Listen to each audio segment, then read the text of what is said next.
I'm Joe, and today I'm here to talk about something that has been on my mind for the last couple years. In fact, this past month has finally made me decide that something has to be said about this. The other side of the argument has to be addressed, in regards to spoilers and speculation. My friend Rachel Wagner did a video like this last year, if I believe, talking about how people today are overly sensitive to spoilers and want to put a ban on speculation for good. Certain people that come to mind are two YouTubers that have inspired me in a lot of ways. And I still watch those guys, don't get me wrong, but in case they're watching this, don't take this the wrong way, guys. But Sam Gavin and Chris Stuckman. These people, in particular, they, in a lot of ways for me, are the poster child for saying that spoilers are the devil and that speculation on upcoming movies is the devil and that they should be eliminated from existence or something like that. And while they do bring up some good points though, you don't want to go into the movie with a certain mindset and not think how this movie's going to play out because it might ruin the movie for you. At the same time though, I don't really think that that should be a detriment for you. Now I'll try to start at the beginning because when I started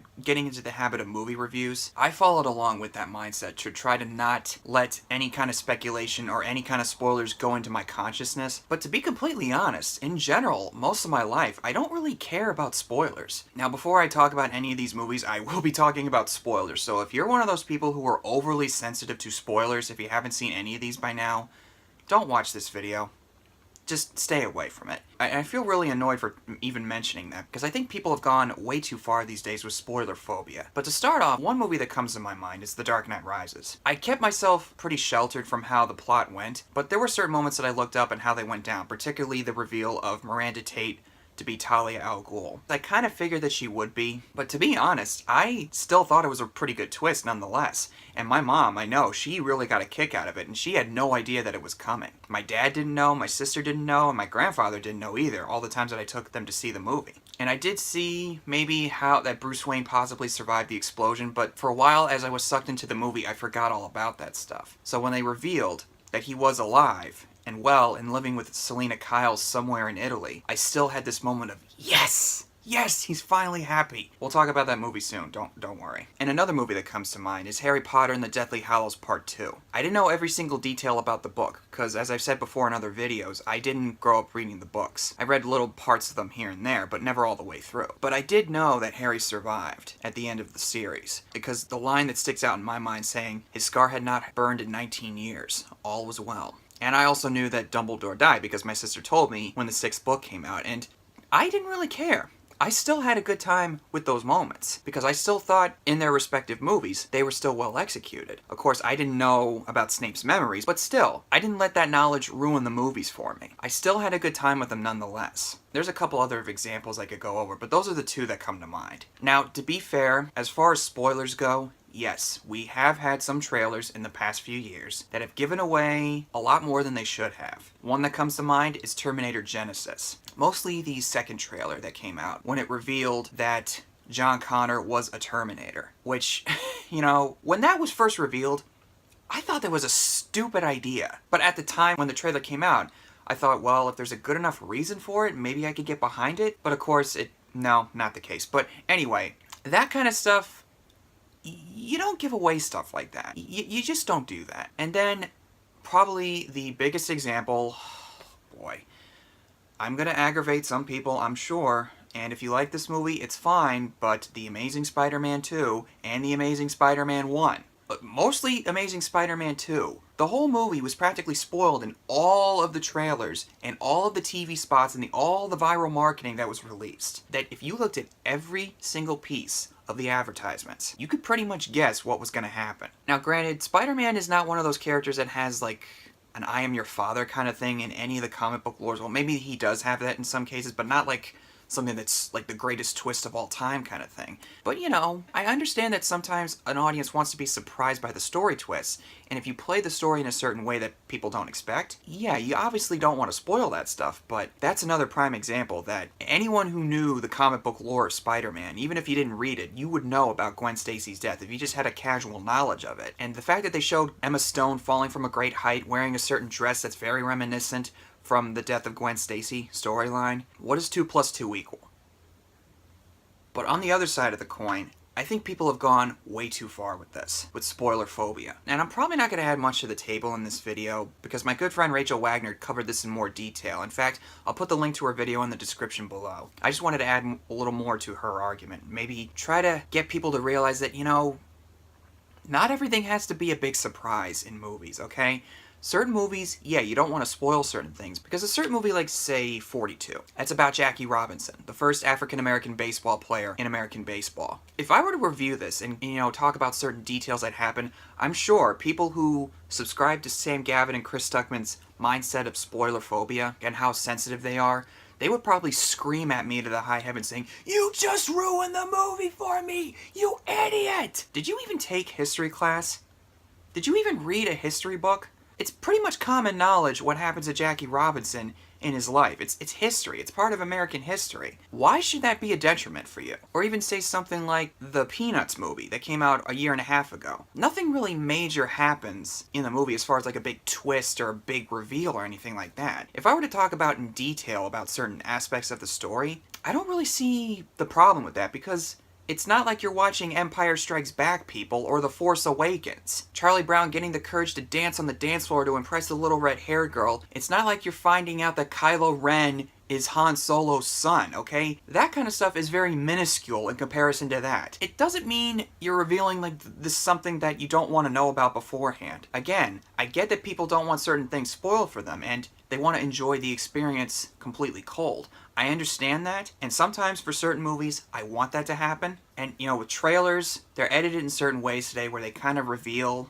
a big detail that you don't want to know beforehand, like I said with Terminator Genisys or even Amazing Spider-Man 2. But here's a trailer that I know a lot of people were freaking out about. The trailer for Civil War. Not the first one, but I think the second one, the reveal of Spider-Man. I'm sure people were freaking out over the fact that Spider-Man was revealed to be in the trailer. I wasn't. I'm glad that they did show him, but there was another thing that I'm sure people were freaking out about. They showed the scene of War Machine getting shot down in the sky and crashing onto the ground, and it looks like that he was dead. And then it shows Cap and Tony fighting it out, so people were probably freaking out, "You spoiled the movie for us!" Well, that turned out to not be the case, because the reveal is Bucky killed Tony's parents. That's why they fight. So it was edited in a way where it's not exactly the way you thought it was. With trailers, you can never really be sure how the movie's going to turn out, especially with the Force Awakens trailers. Go back and watch the trailers. It implies that Finn is going to be the Jedi. But then if you watch the movie, that's not the case at all. Rey's meant to be the Jedi. And probably the trailer that came out recently that has made me finally decide to talk about this is the Spider-Man Homecoming trailer. The one where you see Iron Man demand that Peter give him back the suit. People freaked the hell out over this, especially Sam Gavin, Sam's channel, in case you guys are wondering. He claimed that the trailer sucked and that now we know how the entire movie's gonna go down, and that he will not be watching any more trailers. In fact, I remember him saying this in a podcast that he did with Trilby Reviews. I think that's the guy's name. He was mad over the fact that the international Star Wars Force Awakens trailer showed Kylo Ren holding his lightsaber right in Rey's face. I remember him saying, "Oh my god, no, I didn't want to know that because I know that they have a scene together, no!" Oh, okay, so to you, that's the equivalent of finding out that Luke is Darth Vader's son before you even see the movie for the first time? If that to you equates an I See Dead People twist that you didn't want to know beforehand, a small moment like that is something to the equivalent of, "No, I am your father." That to you is like the worst thing in the world for you?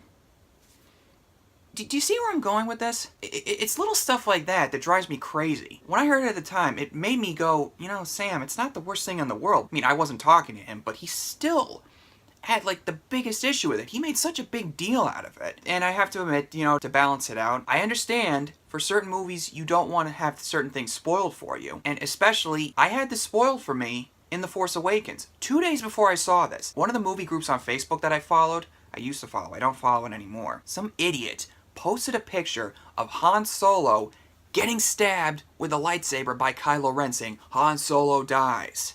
I was so mad over the fact that I found out about that 2 days before I saw it. That I went completely blackout from social media until I saw the movie. Certain movies in general, like Unbroken, about Louis Zamperini, who is a World War II survivor, it's based on a book, so I don't really care if the movie's spoiled for me, because I know he survives. And even another movie like, say, Jesse Owens, the first African-American to run track in Nazi Germany or something like that, if people were to tell me, don't spoil it, it's like, Have you people even read history books? Wouldn't you want to read the history and watch the movie with certain knowledge to make it more richer for you, to make the experience even better for you? Certain movies, I don't mind being spoiled, like the movie about Jesse Owens or Louis Zamperini, or even something like Steve Jobs. I don't really care if they talk about certain details because it's kind of public knowledge for us to know about that stuff. Something like the Simpsons movie, for instance. Okay, yeah, they win at the end by destroying the dome. It's not that big of a deal if I know about that beforehand, okay? On the other hand, I don't want to know that Han Solo dies in The Force Awakens before I see the movie. Stuff like that, no. Don't spoil that. If this was 1980 and I was about to see The Empire Strikes Back for the first time, if someone told me that Darth Vader is Luke's dad, I would have been just as upset. For certain movies, like the ones I mentioned, like Force Awakens and Empire, you don't want to spoil certain things like that for someone who's never seen it before. And the same thing for Sixth Sense. If they've never seen it before, obviously you don't want to give that stuff away. Or for even Unbreakable, which I just talked about recently. But not everything has to be an I am your father twist. Not every movie has to have a big surprise like that. And not every single plot detail of a movie has to be the equivalent of finding out that Luke is Darth Vader's son. To expect something like that, I think that's just ridiculous and really stupid if you ask me. I get it. Everybody has different expectations. Everybody's got different perspectives. You have to take into account that everybody wants to experience a movie differently sometimes. Sometimes people care about spoilers, sometimes people don't. And as for speculation, again, no disrespect to any of these two guys. Sam Gavin and Chris Stuckman, they don't like the idea of speculation because they're trying to outsmart the movies rather than allowing yourself to experience the awe and wonder of a movie. I get that perspective, like I said, but I want to respond with this. I don't necessarily think it's wrong to speculate because it's part of the excitement. You know, I wondered many times before Force Awakens came out, who is this character about? Who is that character? Or how's Luke gonna come into this movie? Maybe he's gonna come in like Spock in Star Trek 09. Or I wonder how Han's gonna factor into this, or Leia. I played out a couple scenarios in my head how this was gonna go down, but I also kept in mind that it may not have turned out the way that I was thinking it could. And that's the kind of thing that I think we should do with speculation. As long as you keep in mind that your theories could be wrong, I don't see anything wrong with speculation. And I'm going to give you an example here for the upcoming Star Wars Episode 8 The Last Jedi. It's something that I'm pretty sure about since Episode 7. But again, I could be wrong. I have a feeling that Rey is Luke Skywalker's daughter because Kathleen Kennedy said 2 months before Force Awakens came out, the saga is about the Skywalker family and the new trilogy would continue that trend. So far, we've got Kylo Ren, the son of Han Solo and Princess Leia, which makes him the nephew of Luke Skywalker and the grandchild of Anakin Skywalker, Darth Vader. So to make him the only surviving descendant of the Skywalker family, that wouldn't really make sense to me. And why else would that lightsaber call out to Rey? You could argue that, well, she's a Kenobi, so she must be a Kenobi. Well, maybe, but that would require a lot of explanation as to how that fits in. I think it's more over the fact that Obi-Wan held on to that lightsaber for so long. So that's maybe why she heard Obi-Wan say, Rey, these are your first steps. And there's also these little looks that Han gives after a while when he's talking to Rey, and how Leia embraces Rey when she sees her for the first time, and Luke's response to when she shows up on that planet, and at first he's like, huh? I don't know. Maybe I'm just reading too much into it, but I have a feeling that he knows who she is, or has an idea of who she is, because he was probably thinking, who is this girl? Why did she come and not Leia or Han? It came in the Falcon. Why is this girl here? And also, why would Leia send Rey to find Luke? This is a whole different topic, but just bear with me here. And also, this line that Maz Kanata says, that lightsaber was Luke's, and his father's before him, and now it calls to you. I could be totally wrong here. I'm aware of that. It might be something else. She might be Luke's daughter, or she might be Han and Leia's daughter, or she might not be related to anybody we know, which I think that would be really stupid considering, like I said, with Kathleen Kennedy about the Skywalker family. But I'm keeping in mind that I could be wrong. That kind of speculation I think is okay. But the line that Maz Kanata says right there, that says it all. I think they do answer it, but they keep it vague at the same time. They don't say it for certain. Again, it's a completely different topic, and I could be wrong. That's the kind of speculation that I'm okay with. And with spoilers, as I've said, certain movies, yeah, you don't want certain things spoiled, because some people want to enjoy the experience completely cold, but not everything has to be an I am your father twist, okay? I didn't mind seeing in the trailer, the international trailer for Force Awakens, that Kylo Ren and Rey have a scene together. That's not the equivalent of finding out that Kylo Ren is Han Solo's son, or that Darth Vader is Luke's father. It's just so ridiculous, and people have gone too far these days. I don't know if there's any solution to this, but you know, people are too sensitive these days with certain things, like with politics and social issues.